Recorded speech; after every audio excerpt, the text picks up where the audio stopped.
Dear Venerable Sir, Dhamma friends, we are going to start another question and answer session. As usual, we will start with the written questions.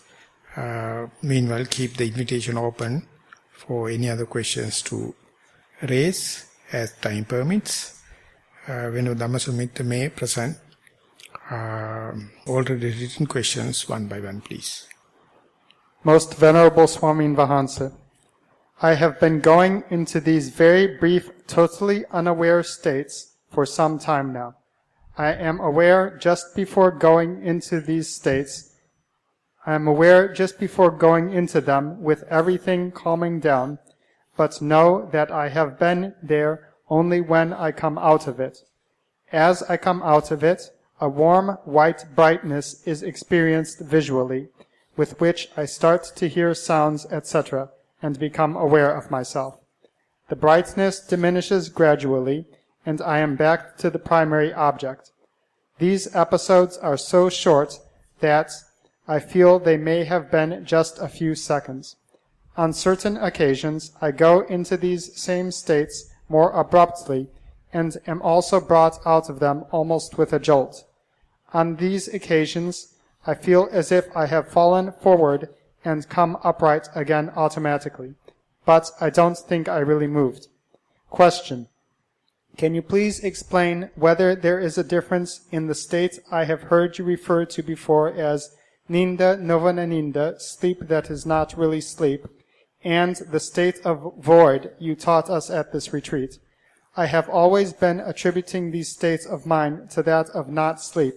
Is there a difference in the two states?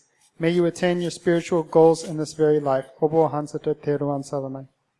So only one word you have to confirm. Does it indicate before going to that I know or I do not know? Third sentence. Yes. I am aware just before going into them with everything calming down, but know I have been there only when I come out of it. So what is the two sentences are contradictory? Isn't it? Yeah, it seems like, shall I read it again? I have been aware just before, I'm aware just before going into them with everything calming down, but know that I have been there only when I come out of it. So that is a contradiction. There one has to, the person who has written has to make clear whether you know or do not know before going. That is not clear. And because of the second sentence is disproving the first sentence. So this is the next stage you have to understand. As far as you know, when it come back, you come to the brightness or clarity or to the primary object, that is a clear indication you are not in a sleep. But there is the state where there is no self. You have gone beyond the self. And so it is a good state to understand being in this very life. You can experience non-self. And you can imagine, whenever you are coming out only, you can calculate, deduce, or inferentially understand, last minute or last thought moment, non-self was there. But being in non-self, you can't enlighten into that. That is what you mean enlightenment. The day you can be enlightened, aware that I am in non-self, that is what you call very rare occasion. So you are a potential candidate. So do it again and again. You have to do in two ways. One thing, don't let it happen just in an abrupt way. Let it become your second nature. Often you develop a relationship with this state, and it must not be a very short period. It must be longer. The second thing is, now you know only after coming out. Can that be calculated in such a way, one day you will understand when it is about to go. And before going also you can have some precursors or early signs. So these two are very, very subtle, very challenging, but very refreshing, very rejuvenating kind of experimenting or noble quest. May not be necessarily you are in a meditation center, even back at home, you can do it. So therefore, you can, according to the writing, it is sure you are not in a sleep, but you experience non-self. And not only that, no conceit, no desire. Pure state while in this very life. That is why the meaning of akalika, without time gap, you get the results. Or in modern English we call in this life itself, or in this very life. You can experience it, but this is not uncommon for the others. They don't know. They don't go prepared. So whenever such a thing happens, they take Panadol. They go for doctors.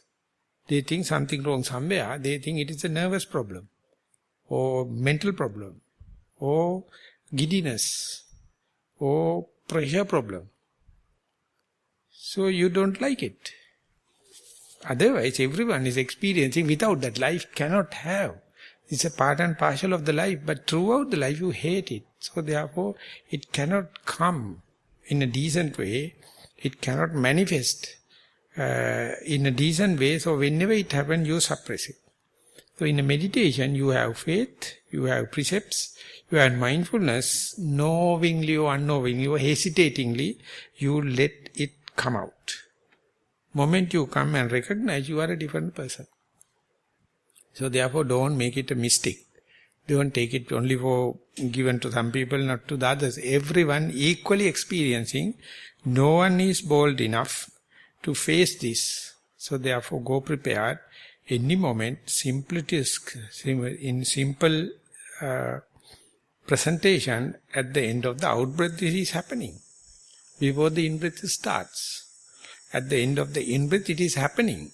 Before the out-breath starts, but you don't know how to thin slice the time, and you don't know where that the no touching, no friction happens, because that your craving is putting perceivable thought moments and try to do away with its unperceivable state. But you see, when you are running a film in a projector, without projecting darkness, animation never takes place. Each and every flash is coming after the darkness. Again a flash, again a darkness. Within the darkness only, you make the story. Otherwise, there are slides. They are projecting darkness and light. Then your mind make projections. It is more true in cartoon films. If you let the cartoon film run slow motion, you can't see. You can't see animation, you can't see tragedy, you can't see comedy, you see just lines.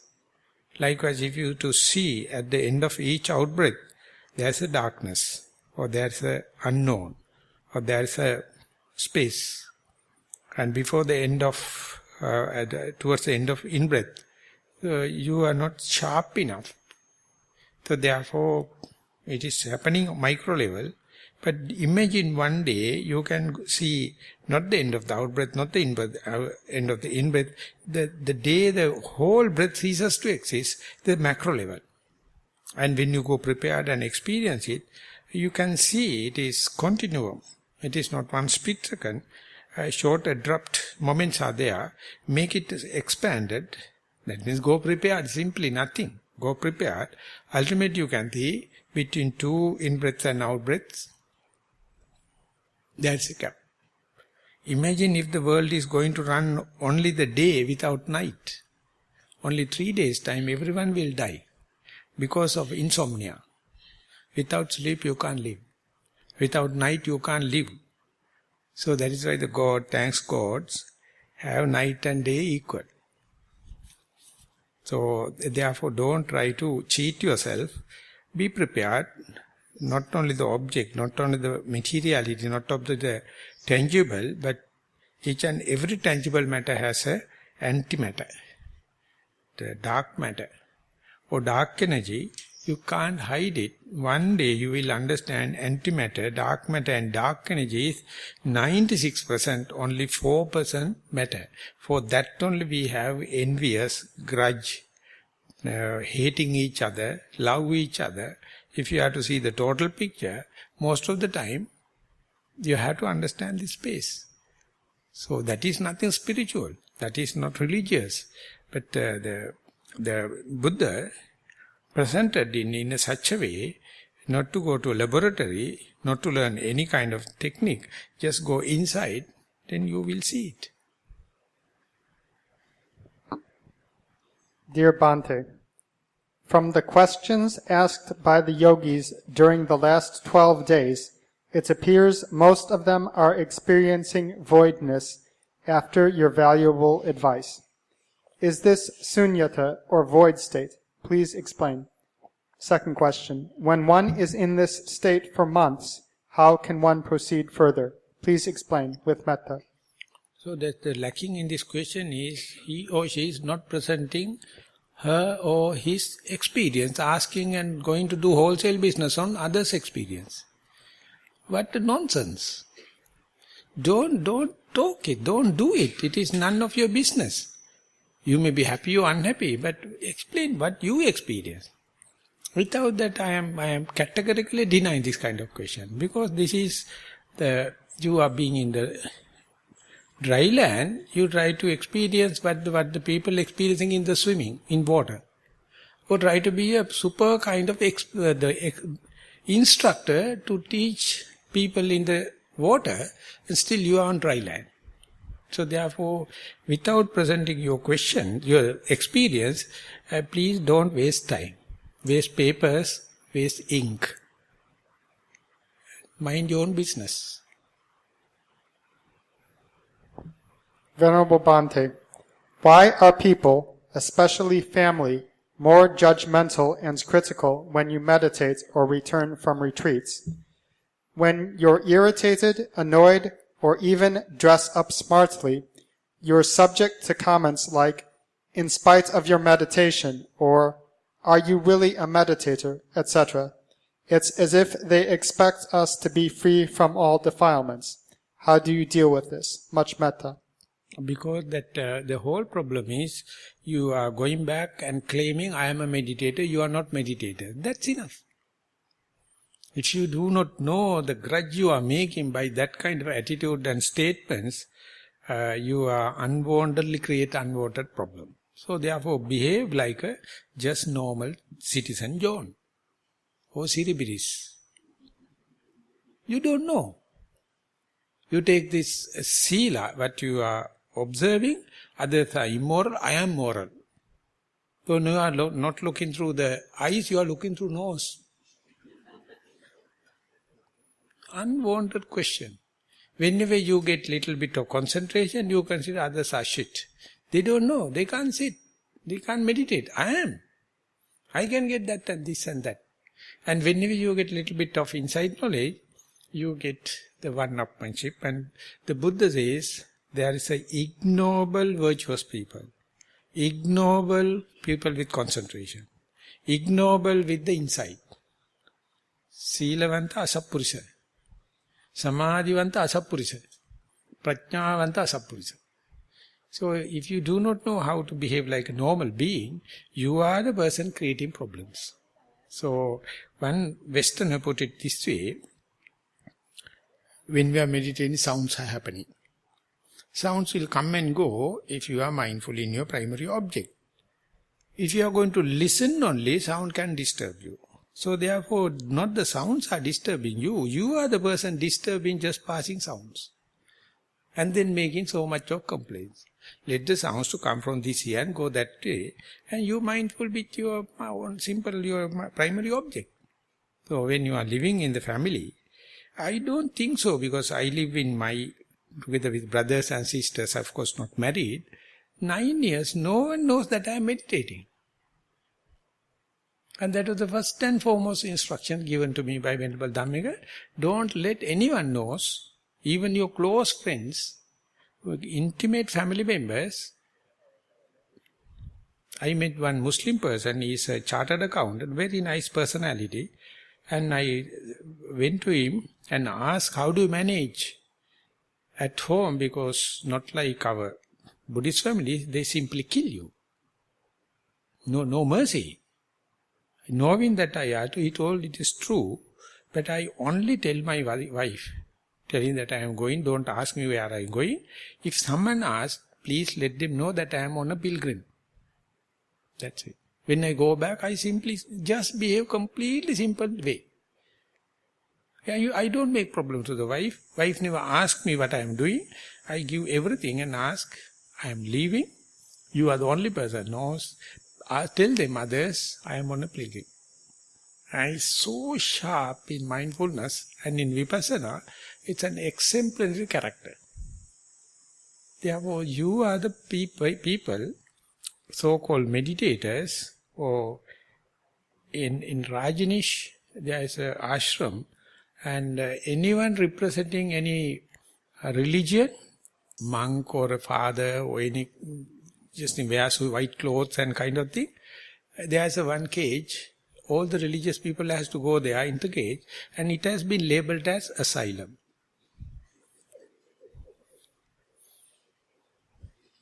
Whenever you assume, you are creating such a problem, that is the sectarianism. So when you go back, just play a little foolish thing. Behave like a normal being. You don't know. You don't know how to do it. So it's very difficult. I can teach you how to put in a lotus posture and how to focus the attention to the in-breath and out-breath. That may be very technical. But when you go back to the society, not to make any kind of one-upmanship or not to show off, you don't know. But it is not a difficult thing. I am telling you again and again, from the age 26 to 36, I was. It's the second year my exam in the university, third year, fourth year, and then the MSc, and I was doing a job. I went up to the chief executive level. No one knows. By 4 o'clock my jobs are finished, I am fully in the field. Checking security, quality of the plants and exports and all the kind of thing. No one knows. But my jobs I am doing in night. I was working basically in the Catholic area. Very simple. So therefore you are the people disturbing these sleeping tigers, and then you are the people going to ask trouble. Don't put it in the spiritual, this is less than common sense. And don't ask instructions from Buddha also. Buddha is not for that. He was for this side, so it is your simple thing. Behave like a citizen John. That is why I am always telling, I appreciate the beginner's mind. Just don't claim anything, don't assume anything. Just ready to start from the scraps, just like your family members. They won't see any discrimination there. Venerable Bhante, in sitting meditation, as soon as I sit, just a blank was felt.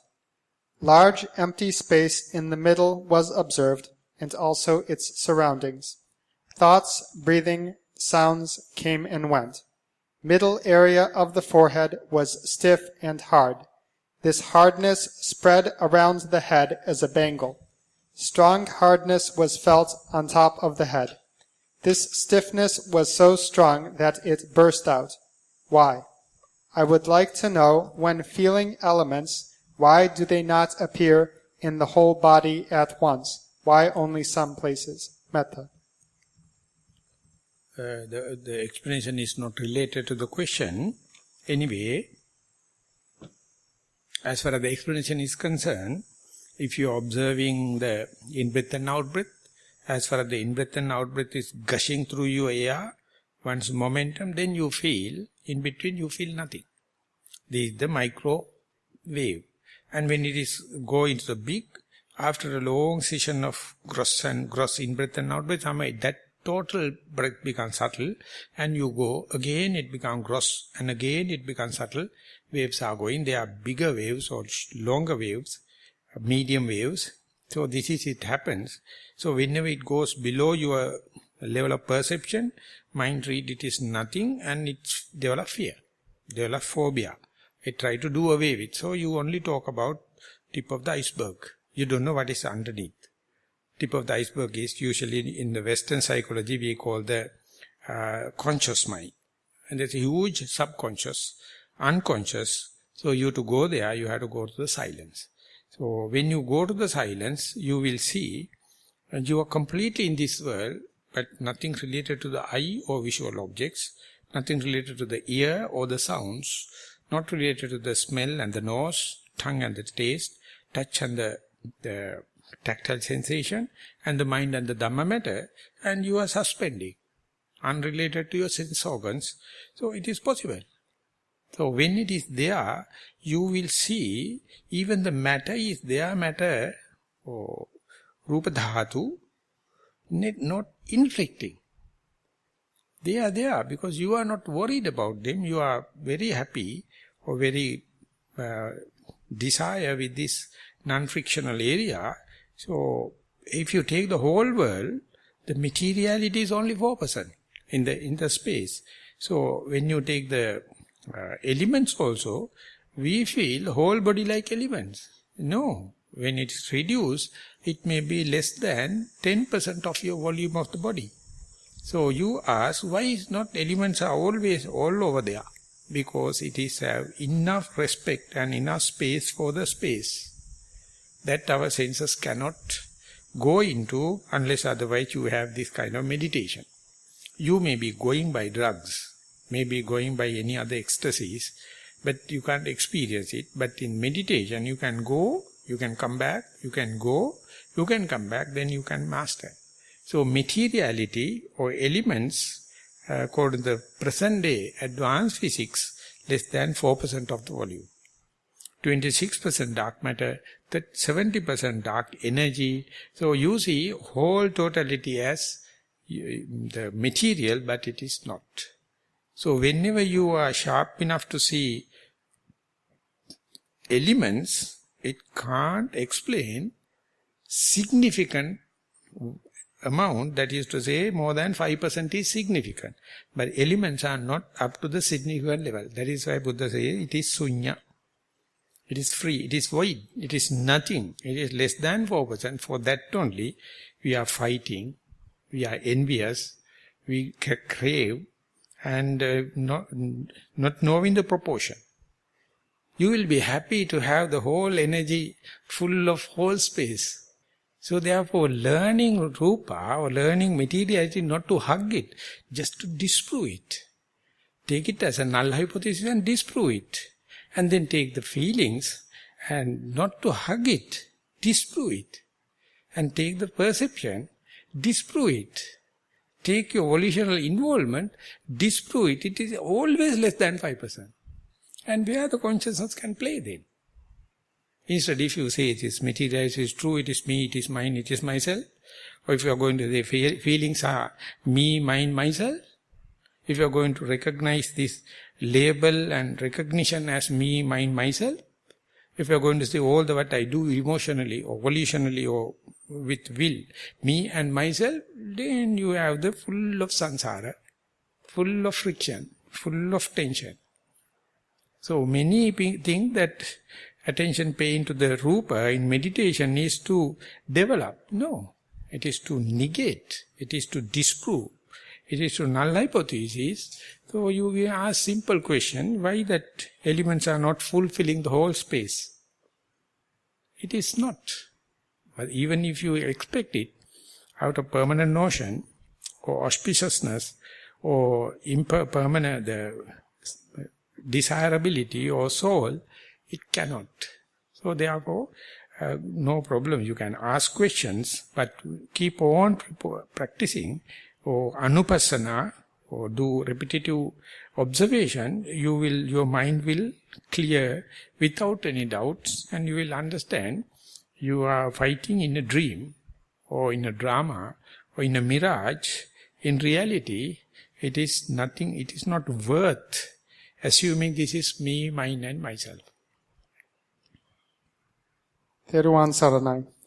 Venerable Bhante, in walking meditation, while walking on sand bed with mindfulness on just walking, roughness of the feet, soft sand, heat and cold of sand were felt.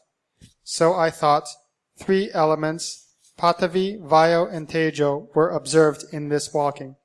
And also energy transition, one state to another, is methodically happening by raising and putting down the feet. This energy transition happens in both feet at the same time in opposite directions with metta. Yeah, you can explain in terms of energy. You can explain in terms of feelings. You can explain this in terms of cognition and recognition. So many facets are there. Don't think everything to happen in one time. So you verify one aspect, and next day when you go to the walking meditation, if you are full mindful, you will see verify another aspect, another facet. Likewise, when it is happening completely only, you can understand who the Buddha is. He is with the whole knowledge, he is present, but don't expect one person to go through the whole range of experience. But each and every time, whatever it is coming along your way, be thorough with it. Next day, don't expect the same. Same thing will represent in different facets. It depends on your personality, and that is also not a hard and fast thing, cut and dry thing. It is changing. So, if you open, then you can see the elements are ever teaching you whether you like it or not. But we are failing to understand its language. We try to fix it into a permanent notion, auspicious way, pleasurable way, and soul, under my control. But it is not permanent, it is not auspicious, it is not giving any pleasure, not under your control. Therefore, the Buddha says, as far as you are fighting, it creates friction, it creates suffering. So Buddha says, that is suffering, I accept it. But understanding that suffering is the highest pleasure in the human being. So that understanding happening completely in unexpected way, in unexpected time, in unexpected rate. So that is the electric nature in the meditation, so no one can copy. No one can predict. Whatever the systematic approach, systematic application of energy you do, the results completely independent. So it is very intrinsic, very impromptu. It is very electric. So that is rejuvenating you. So therefore be aware of the elements. Then you can understand why other person is behaving like that. Very easy through the elements. And even the trees, even the dead and materials, you can understand how it is working like that. Because you are free from volitional activities now. You are free from will. You understand how the elementary characteristics are happening in the universal code, and that is what you call Tao, the path. You try to fit into that rather than adjusting elements. You understand language of the elements. Venerable Swami Vahansa, sometimes when I am fairly mindful of the breath, dukkha-pachata, and the second is, I think, ti-dukkha. It says a stanza comes to my mind. I don't think it's... At times, achirang vatayang kayo stanza comes to my mind. Yeah. Is it a disturbance, Bhante? If so, what should I do? I can go back to the mul kammatthana. But how can I prevent it coming from time to time? Please advise me. Thero Sadhana. So go prepared. Whenever you are to see changing nature, it is threatening not only your mind, your whole existence, your whole belief system. So therefore, whenever impermanent nature, you have to digest, your whole mansion of glass is shatter off. So whenever the Buddha enlighten and say, proclaim, sabbe sankhara dukkha, then the whole gods and the celestial being living in long life with the whole pleasure and luxury, they get complete like landmine. They feel like tornado. And this is that Buddha is telling, we can't deny it. So far we were thinking that everything is perfect and permanent, but now it is. So the Buddha says, when the king of the animal, the lion, sleep inside the den and come out and get a stretch and open his, remove his lethargic nature and stretch his arm, and 3 times he is roaring. And each and every animal knows, next one confronted will be taken, eaten. So birds are jump into the sky. The other creatures are going to their own dens, and the water animal go into the water, and every animal knows now king is in hunger, the next first encounter will be killed. And so to say, even the elephant, the royal elephant, in the elephant yard, they open their hind leg and start purging the green matter just eaten when the lions are roaring. The Maha do not know what is happening because it can't. It's blood boiling happen and everything going. So likewise, when and where the impermanent nature or notion sets in, so much of fear. It's nauseatic. You feel uncomfortability. This is the way truth. It is touching each and every cell. It is touching each and every DNA, RNA. And you can't deny. To deny only you become lethargic, to become negligent and mind about the past and the future or other people or other place, and you justify it telling this is the metta, this is karuna, whatever may be. But whenever you are facing, it happens. So the two things the Buddha is giving for your encouragement. Make sure this is happening due to your mindfulness or your meditation. Second thing, when it is happening, your stream of consciousness is rather pure and not contaminated with defilements. So when that is, make sure you will develop kind of a confidence and you can go prepared for that. Nothing happened. Nothing happened. No one is prepared. No one is prepared. No one knows when meditating what is happening. They have dreams, expecting this and that, but everyone's dream will be going shatter off, and so you have to go without any expectation. Let that happen through the practice and see the reduction of defilements and ready for anything. That is why it is called like more than Girl Guides and the Boy Scout. You are ready to the life. And once that is happened, you are no more. No one can make you shivering. No one can make you fearful because you know. So as far as you do not have that experience, whenever it is happening, your permanent notion is threatened. Your pleasure principle is threatened. Your auspicious approach to your life and the body threatened. And governability and controllability threatened. So that is how it says to meditate and to endeavor it. You must have strong physical health and the mental health. Otherwise, simply don't do it. This is a very high potent medicine. Don't take wrong doses in the wrong time and the wrong way. Better not to take it because otherwise iatrogenic effects. So when the meditation happens, I am so happy, it is so effective. It is so effective, even an individual cannot withstand. So much the power of Buddha, so much the power of Dhamma and Sangha.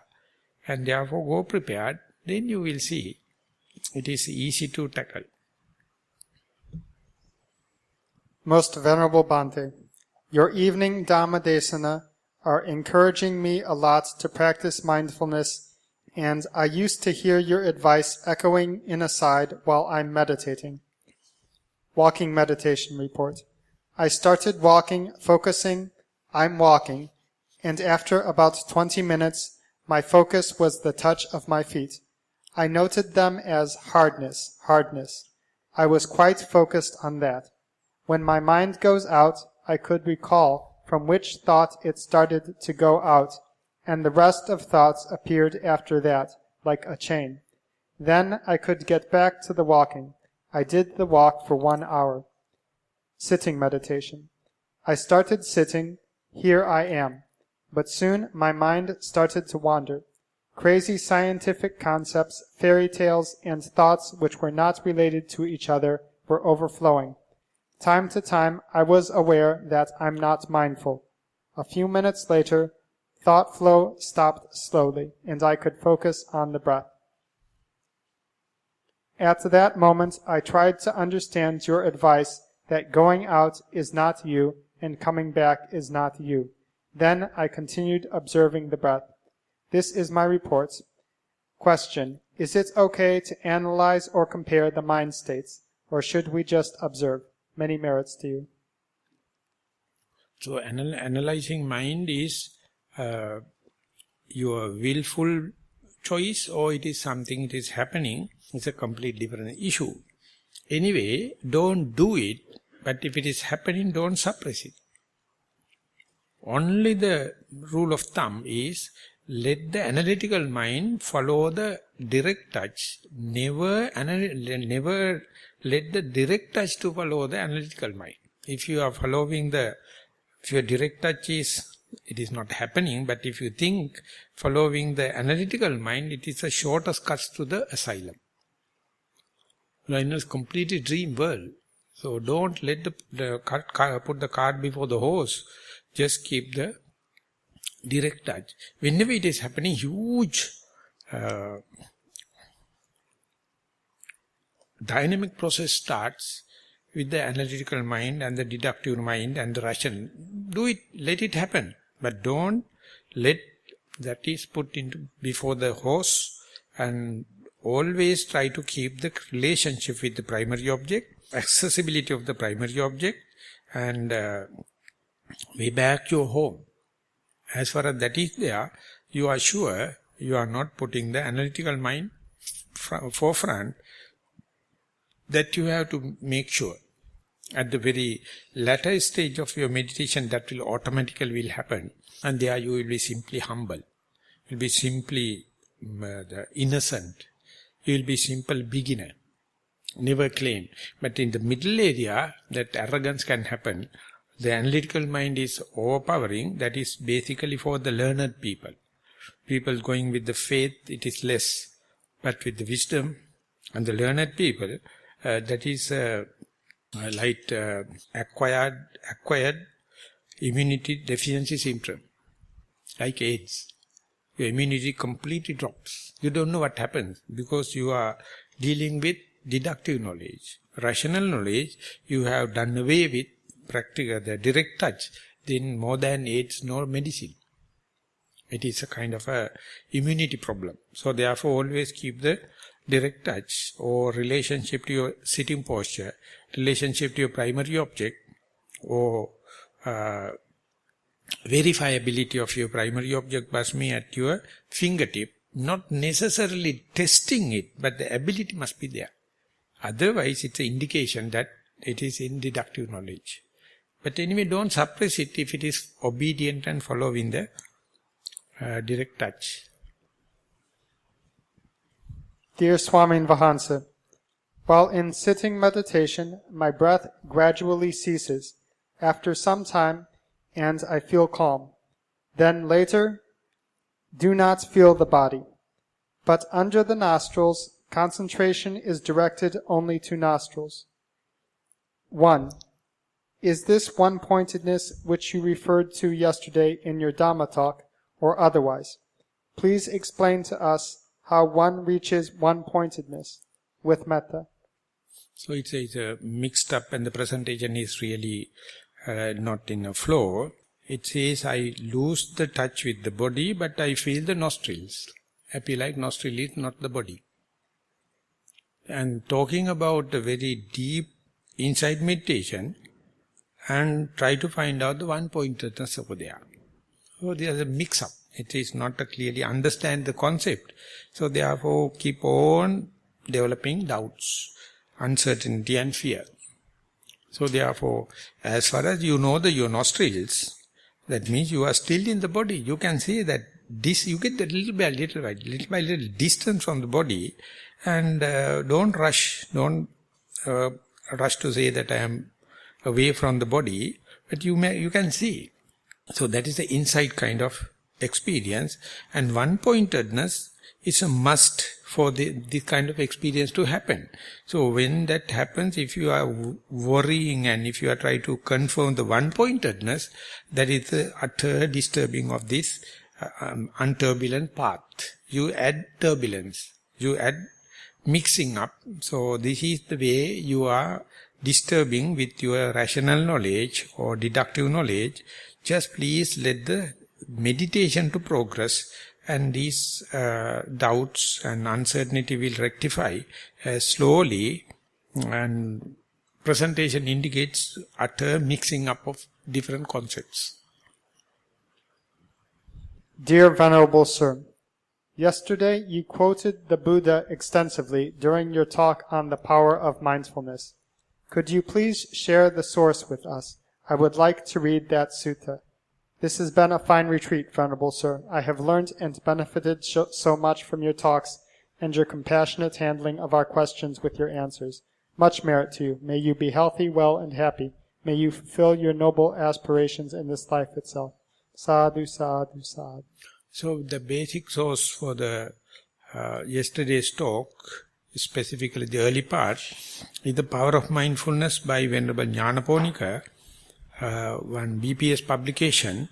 You can download it if you go www.simplebps, and then all the free distribution books, huge amount.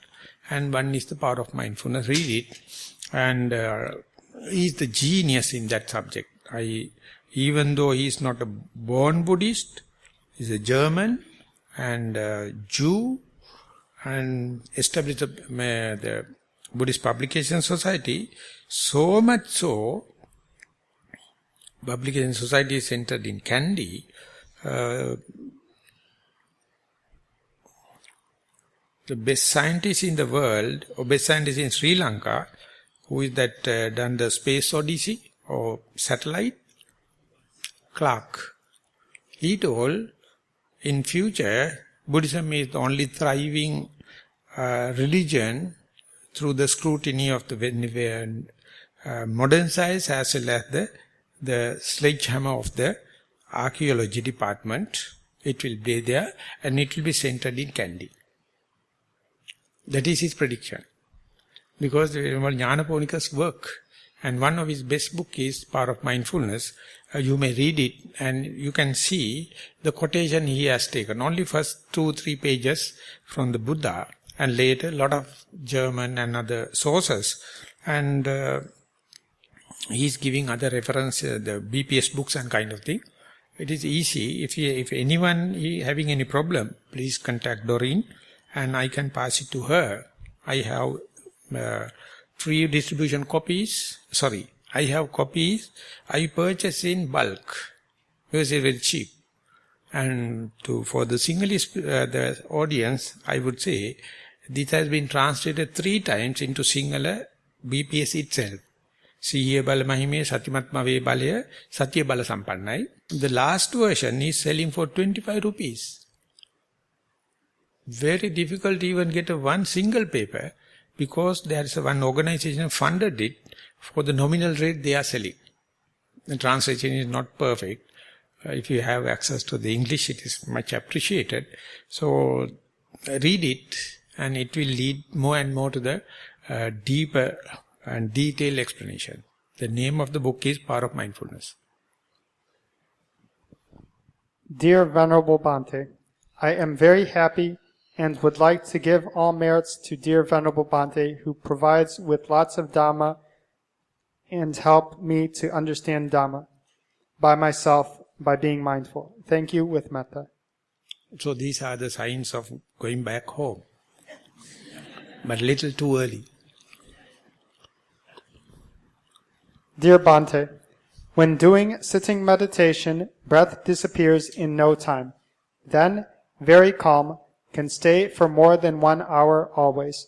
I experienced this calmness for months. Last Saturday, I think, I felt my body is full of vibrations, air pressing from abdomen, heartbeat very fast. Then some weight is on my back. These vibrations go from one place to the other, very mindful. Please advise me whether I am doing the correct thing or not. More merit to you for correcting our mistakes and putting us on the correct path. So whenever you go to vibrations, vibration do not localize. It is unlocal. It is unlocal, so therefore, whenever you go to vibration, You try to see whether it's in or out, close so far, liking and disliking, gross or subtle, nothing. So that is why whenever you go to the vibration or to the elementary characteristics, there is no specific gravity, there is no specific place. And you lose your whole permanent notion. And your mind is trying hard to fix it. This is one side of my body, or left side, right side. No. The vibration never answers that kind of question, because vibration is beyond space and time.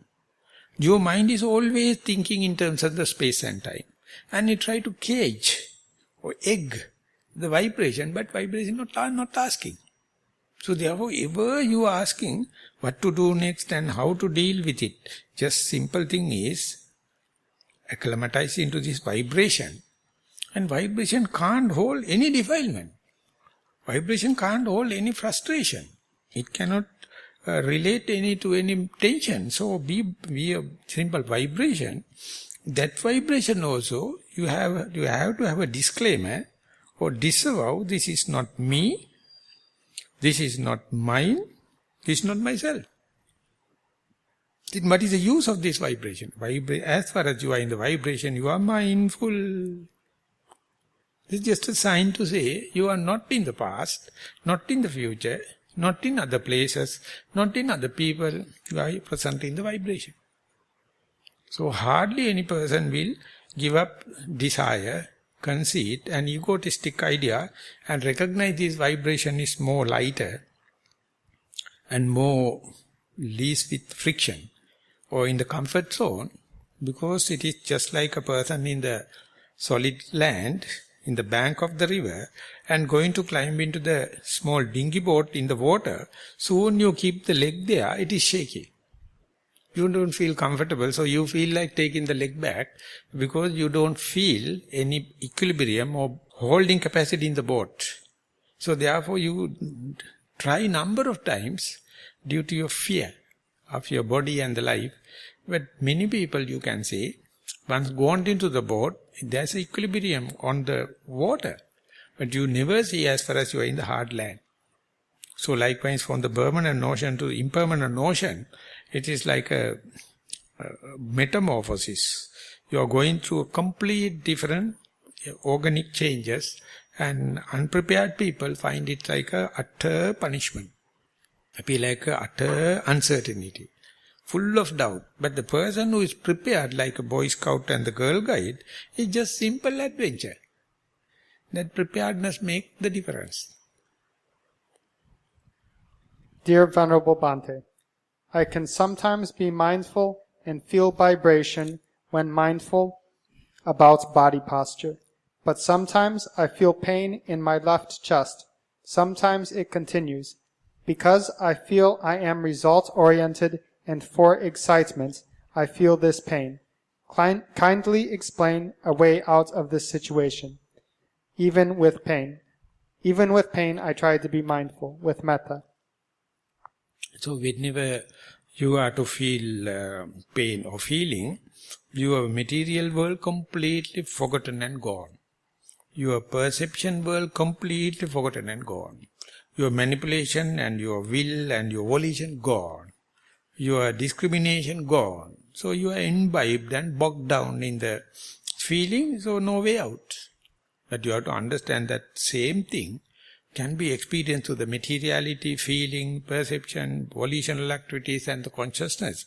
So if you can know how to change the channel in the computer, in your TV, you can shift to another program. Anytime. But you have to understand how you appreciate the pain, how do you sadistic, how you happy with the pain. So that is your very liking, keep with the pain. You can change it to the others because it has many channels. And when one thing arising, everything will be dominated. So you have to understand, besides all the channels, the relationship to the primary object is a new channel in your new computer, new television. Moment you see it, you understand there are a lot of other channels. Why worry about only the pain? So likewise, you are using the humanity, it has many facets. But to do not know, he is worried and suffering on the very pain because you are so attached to that pain. It appears quite abnormal to say like that. Otherwise, who the hell is asking you to do only with the pain and forget about the matter? Forget about the sanya or perception. Your personal will. So therefore, understand humanity is a multifaceted one, multifarious one. So therefore, attached to one is what you call craving. That make you bewildered. That make you stupid.